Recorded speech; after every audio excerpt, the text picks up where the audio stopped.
नमस्कार, मैं हूं विवेकानंद और आप देख रहे हैं न्यूज फॉर नेशन। आज फिर से 3 बड़ी खबरों के साथ हम हाजिर हैं। आज वैसे तो कई खबरें हैं, लेकिन उन्हीं में से 3 खबरों को आपके लिए हम लेकर के हाजिर हैं। तो सबसे पहले हम शुरू करेंगे, उत्तर प्रदेश चुनाव से जुड़ी खबरें हैं, लेकिन वो बिहार से जुड़ा हुआ इशू है। उत्तर प्रदेश चुनाव में बिहार की सत्ताधारी पार्टी जेडीयू के 2 बड़े नेता वहां चुनाव प्रचार करने नहीं जाएंगे, यानी कि मुख्यमंत्री नीतीश कुमार और केंद्रीय मंत्री आरसीपी सिंह ने चुनाव प्रचार में जाने से मना कर दिया है। दूसरी जो बड़ी खबर है, छात्र आंदोलन को लेकर के आज बिहार बंद था, लेकिन बिहार बंद पूर्णतः सफल नहीं हुआ। हालांकि दावा तो है कि सफल हुआ, लेकिन भाजपा समेत जो सत्ताधारी पार्टी है उन लोगों ने बंद को विफल करार दिया है। और तीसरी जो बड़ी खबर है वो यह कि नीतीश कुमार के सपने को अब बिहार के गुरुजी साकार करेंगे, यानी कि सरकार ने बिहार के सरकारी शिक्षकों पर शराबबंदी सफल कराने का बड़ा जिम्मा दिया है। तो इन्हीं 3 खबरों के बारे में हम विस्तार से बताएंगे आपको। तो सबसे पहले उत्तर प्रदेश चुनाव में बिहार के जो 2 बड़े नेता हैं, मुख्यमंत्री नीतीश कुमार और मोदी कैबिनेट में जेडीयू कोटे से मंत्री आरसीपी सिंह, दोनों चुनाव प्रचार करने नहीं जाएंगे। यूं कहें कि चुनाव प्रचार से दोनों नेताओं ने हाथ खड़े कर दिए हैं, जाने से मना कर दिया है। आज उत्तर प्रदेश चुनाव को लेकर के जेडीयू की तरफ से स्टार प्रचारकों की लिस्ट जारी की गई। उस लिस्ट में इन 2 बड़े नेताओं के नाम जो हैं वो गायब हैं, जबकि अमूमन विधानसभा चुनाव जहां भी हुए हैं मुख्यमंत्री नीतीश कुमार का नाम उसमें रहा ही है, आरसीपी सिंह का भी नाम रहा है, लेकिन इन दोनों नेताओं के नाम गायब हैं। 15 नेताओं की लिस्ट जो है जारी की गई है, उसमें 1 नंबर पर पार्टी के राष्ट्रीय अध्यक्ष ललन सिंह का नाम है। वहीं दूसरे नंबर पर केसी त्यागी, जो यूपी के प्रभारी हैं, पार्टी के प्रधान राष्ट्रीय महासचिव हैं, उनका नाम है। बिहार से कई बड़े नेताओं के नाम हैं, उनमें राजीव रंजन सिंह, उपेंद्र कुशवाहा जो संसदीय बोर्ड के अध्यक्ष हैं, रामनाथ ठाकुर जो सांसद हैं, उमेश कुशवाहा जो बिहार जेडीयू के अध्यक्ष हैं, गुलाम रसूल बलियावी जो अल्पसंख्यक चेहरा हैं और बिहार में एमएलसी हैं, रविंद्र सिंह भी पार्टी के वरिष्ठ नेता हैं। ये नेता जो बिहार से जुड़े हुए हैं उत्तर प्रदेश चुनाव में जाकर के चुनाव प्रचार करेंगे, पार्टी उम्मीदवारों के पक्ष में जनसभा करेंगे। लेकिन सबसे खास बात तो यह कि बिहार के मुख्यमंत्री नीतीश कुमार जो जेडीयू के चेहरा हैं, जिनकी बदौलत, जिनके नाम के आधार पर उत्तर प्रदेश में जेडीयू के कैंडिडेट वोट मांगेंगे कि बिहार मॉडल उत्तर प्रदेश में भी हम लागू करेंगे। तो यानी कि नीतीश कुमार के मॉडल के बहाने उत्तर प्रदेश में राजनीति जेडीयू की तरफ से की जा रही है, लेकिन वही चेहरा यानी कि नीतीश कुमार भी उत्तर प्रदेश में चुनाव प्रचार करने नहीं जाएंगे। जो दूसरा चौंकाने वाला जो लिस्ट में नाम है वो आरसीपी सिंह, लिस्ट से आरसीपी सिंह का भी नाम गायब है। आखिर गायब हुआ या गायब कराया गया, यह तो जेडीयू के नेता ही बताएंगे, लेकिन उस लिस्ट में इनका भी नाम नहीं, यानी कि केंद्रीय मंत्री के तौर पर और जेडीयू नेता के तौर पर वहां चुनाव प्रचार करने नहीं जाएंगे, पार्टी उम्मीदवारों के पक्ष में प्रचार नहीं करेंगे, वोट नहीं मांगेंगे। अब समझ सकते हैं कि जिस जेडीयू ने 24 विधानसभा सीटों पर चुनाव लड़ने का पहले लिस्ट जारी किया, उसमें से 26 सीटों पर उसमें 20 कैंडिडेट के नाम जारी किए। अब जो है वहां चुनाव प्रचार में जाने से 2 बड़े नेता कतरा रहे हैं।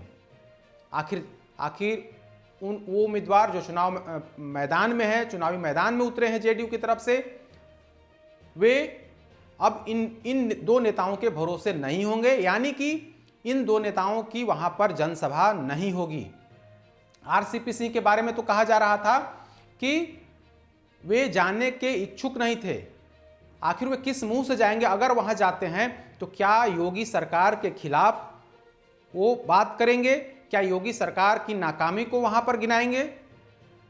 तो जानकार तो यही बताते हैं कि जानबूझ करके जेडीयू नेतृत्व ने आरसीपी सिंह को वहां पर जो स्टार प्रचारकों की लिस्ट में नहीं रखा है, क्योंकि अगर वो जाते तो मुश्किल होती। आखिर आप बीजेपी सरकार के खिलाफ बोलेंगे और आप मोदी कैबिनेट में केंद्रीय कैबिनेट मिनिस्टर हैं, तो ऐसी स्थिति में उनके लिए मुसीबत थी। एक तरफ कुआं, दूसरी तरफ खाई वाली स्थिति थी। लिहाजा जेडीयू नेतृत्व ने उन्हें लिस्ट में शामिल नहीं किया है।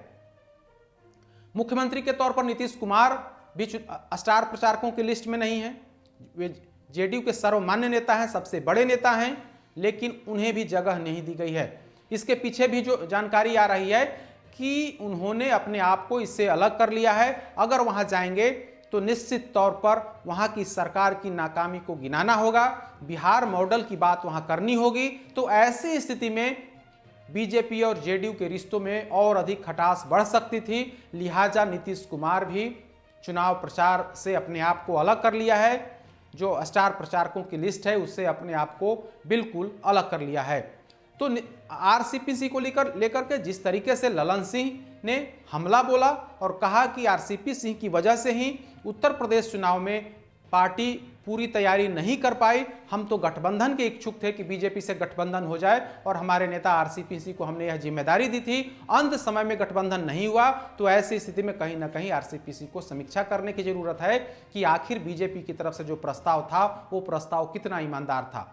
तो उत्तर प्रदेश चुनाव को लेकर के जेडीयू के दो बड़े नेता आपस में टकरा रहे हैं और इसके बाद आज जो स्टार प्रचारकों की लिस्ट जारी हुई है उसमें से आरसीपी सिंह का नाम गायब है। वो चौंकाने वाला है। मुख्यमंत्री के तौर पर तो नीतीश कुमार का नाम नहीं है, जेडीयू के वरिष्ठ नेता आरसीपी सिंह का भी नाम नहीं है।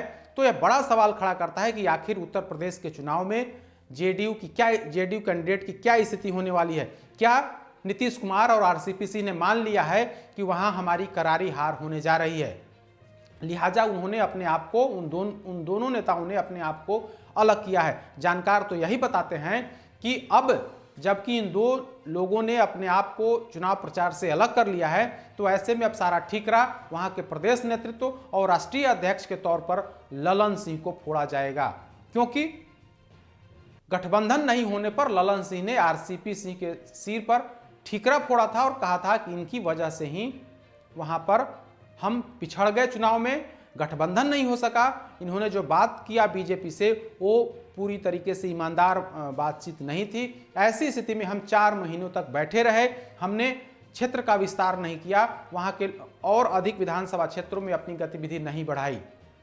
तो अब देखना होगा कि उत्तर प्रदेश विधानसभा चुनाव का रिजल्ट क्या होता है और उसमें जेडीयू कैसा परफॉर्मेंस कर पाती है। लेकिन इतना तो तय है कि जेडीयू के तमाम बड़े नेता यह मानकर चल रहे हैं कि वहां हमारी स्थिति काफी खराब होने वाली है। दूसरी जो बड़ी खबर की हम बात करेंगे, आज छात्र आंदोलन, छात्रों जो रेलवे की परीक्षा में धांधली हुई उसके खिलाफ छात्रों का आज बिहार बंद का आह्वान था। छात्रों के इस बंदी में तमाम विपक्षी दलों ने समर्थन दे दिया, यूं कहें कि आग में घी डालने का काम किया। हालांकि देर रात ही जिस तरीके से जो शिक्षक नेता थे खान सर समेत अन्य शिक्षकों ने आह्वान किया कि हमारी मांग को, यानी कि छात्रों की मांग को, जो परीक्षार्थी थे उनकी मांग को केंद्र सरकार ने अक्षरशः मान लिया है। ऐसी स्थिति में आंदोलन करने की अब कोई ज़रूरत नहीं है। जब हमारी मांग को मान ही ली सरकार ने तो फिर हम सड़कों पर क्यों उतरेंगे। खान सर समेत अन्य शिक्षकों ने छात्रों से आह्वान किया कि आप सड़कों पर नहीं उतरें। इसका असर ये हुआ कि आज सुबह महागठबंधन के जो दल थे उनके नेता और कार्यकर्ता तो पूरे बिहार में सड़कों पर उतरे, लेकिन जो छात्र थे जिन्होंने बंदी का आह्वान किया था वे छात्र ही सड़कों से नदारद रहे। पटना समेत पूरे बिहार में वैसे तो प्रदर्शन हर जगह हुआ, राजद, कांग्रेस, कम्युनिस्ट पार्टी के कार्यकर्ताओं और नेताओं ने सड़कों पर उतर करके विरोध प्रदर्शन जरूर किया, लेकिन उससे छात्र पूरी तरीके से गायब थे। पटना में कहीं भी छात्रों का प्रदर्शन देखने को नहीं मिला। हालांकि डाकबंगला चौराहा समेत अन्य जगहों पर राजद के कार्यकर्ता, वामपंथी जो पार्टी हैं उनके नेता और कार्यकर्ता, विधायक सड़कों पर जरूर उतरे और केंद्र सरकार और बिहार सरकार की नीतियों के खिलाफ जमकर नारेबाजी की। लेकिन इस पूरे प्रकरण से छात्र जो है या छात्र नेता पूरी तरीके से गायब रहे। तो यूं कहें कि जिस तरीके से महागठबंधन के नेताओं ने समझा था कि हमें बिना बिठाए एक बड़ा मुद्दा मिल गया है, रोजगार का मुद्दा, सरकारी नौकरी का मुद्दा, उस मुद्दे को हम जम करके भुनाएंगे। लेकिन वो छात्र जिनके लिए जो आंदोलन कर रहे थे और जिनके लिए महागठबंधन के नेता सड़कों पर उतरे थे, वे ही नेता गायब थे। तो एक बार फिर से बीजेपी ने इन नेताओं पर यानी कि महागठबंधन के नेताओं पर बड़ा हमला बोला है। बीजेपी के प्रदेश अध्यक्ष डॉक्टर संजय जायसवाल ने कहा है कि इन लोगों की मंशा पर यानी कि राजद, कांग्रेस, वामपंथी नेताओं की मंशा पर पानी फिर गया और केंद्र की सरकार ने तमाम बातों को मान लिया है और एक कमेटी बना दी है और सारी समस्या का समाधान होगा। ऐसे में कुछ लोग, कुछ नेता जो है छात्रों की भावना को भड़काने की कोशिश में लगे थे, लेकिन वो छात्र सामने आकर के आह्वान करके, छात्र जो स्टूडेंट थे और जो उनके नेता थे और जो शिक्षक थे, सब लोगों ने सामने आकर के कहा कि हमारी मांग को केंद्र सरकार ने मान लिया है। ऐसी स्थिति में अब आंदोलन का, बिहार बंद का कोई मतलब नहीं रह जाता है। यानी कि जैसा कि बीजेपी अध्यक्ष ने कहा कि इन लोगों का भांडा फूट गया है, ये लोग भड़काने का काम करते हैं। ऐसी स्थिति में सभी लोगों ने सूझबूझ से काम लिया और हमारी सरकार यानी केंद्र की सरकार ने जब सारी मांग मान ही ली है तो फिर आंदोलन का औचित्य क्या रह जाता है।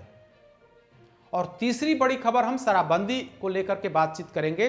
शराबबंदी के बारे में, शराबबंदी को सफल कराने को लेकर के बिहार सरकार ने एक बड़ा कदम उठाया है और अब बिहार के सरकारी शिक्षकों को पढ़ाने के साथ साथ शराबियों की खोज, शराबियों की पहचान, शराब माफियाओं की पहचान का जिम्मा दिया है।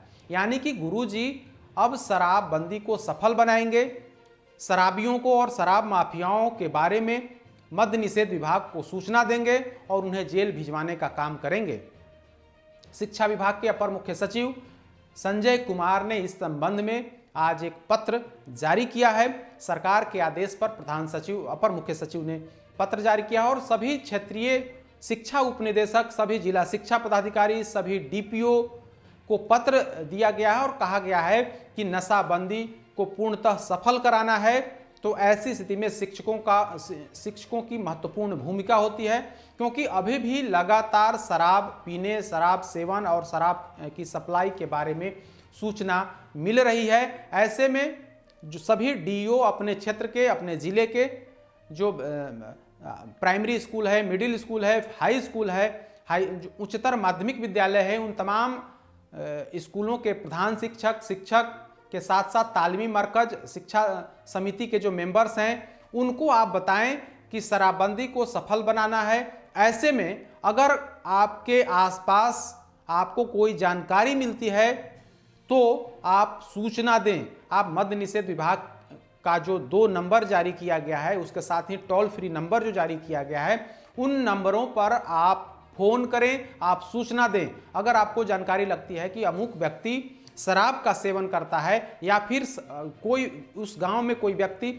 शराब का कारोबार करता है, शराब सप्लाई करता है, तो यानी कि पीने वाले और पिलाने वाले लोगों पर आप नजर रखिए और जैसे ही आपको सूचना मिलती है आप सरकार को, आप पुलिस को फोन करिए। जो मद्य निषेध विभाग का जो नंबर है, वो नंबर भी शिक्षा विभाग ने जारी किया और कहा है कि सभी शिक्षक जो शिक्षा से, जो स्कूल से जुड़े हुए, यानी कि सभी प्रधान शिक्षक, सभी शिक्षक, तालीमी मरकज के बारे में उन्होंने बताया है कि तालीमी मरकज के जो मेंबर्स हैं, जो कार्यकर्ता हैं, वे भी सूचना दें। साथ ही जो शिक्षा समिति है, जो स्कूलों में, प्राइमरी स्कूल, मिडिल स्कूल में जो शिक्षा समिति है, उन शिक्षा समिति के मेंबर्स को भी जानकारी देनी होगी। इसके लिए बाकायदा स्कूलों में बैठक कराई जाए और बैठक में तमाम जो दिशा निर्देश है, जो जानकारी है, उन लोगों को दीजिए।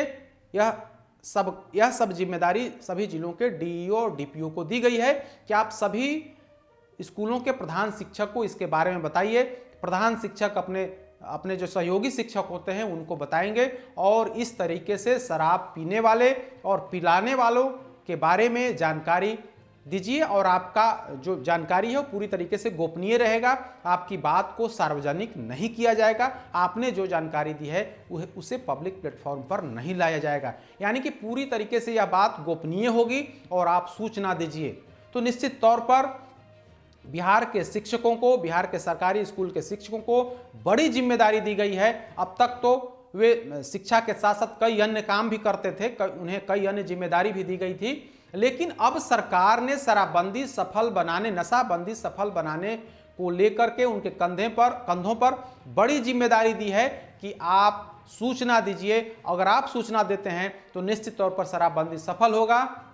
जिस तरीके से हाल के दिनों में कई जिलों में जहरीली शराब की घटना हुई है, अभी हाल ही में छपरा से लेकर के कई अन्य जिलों में मुख्यमंत्री नीतीश कुमार के गृह जिले नालंदा में भी शराब पीने से या जहरीली शराब पीने से कई लोगों की जान गई है। मुख्यमंत्री नीतीश कुमार लॉकडाउन से पहले नशाबंदी और शराबबंदी को लेकर के अभियान चला रहे थे, समाज सुधार अभियान पर निकले हुए थे, और इसके बाद भी उनके गृह जिले में भी जिस तरीके से जहरीली शराब से मौत हुई है, उसके बाद सरकार ने अब जो है सभी स्कूल के यानी कि सभी सरकारी स्कूल के शिक्षक शिक्षिकाओं, प्रधानाध्यापक, तालीमी मरकज समेत शिक्षा विभाग के अधिकारियों को जिम्मेदारी दी है कि आपका यह कर्तव्य बनता है कि अगर आपके आसपास कोई शराब पीता है या पिलाता है या कारोबार करता है तो उसके बारे में आप सूचना दीजिए, आपका नाम और पता गोपनीय रहेगा और वैसे लोगों पर कार्रवाई होगी।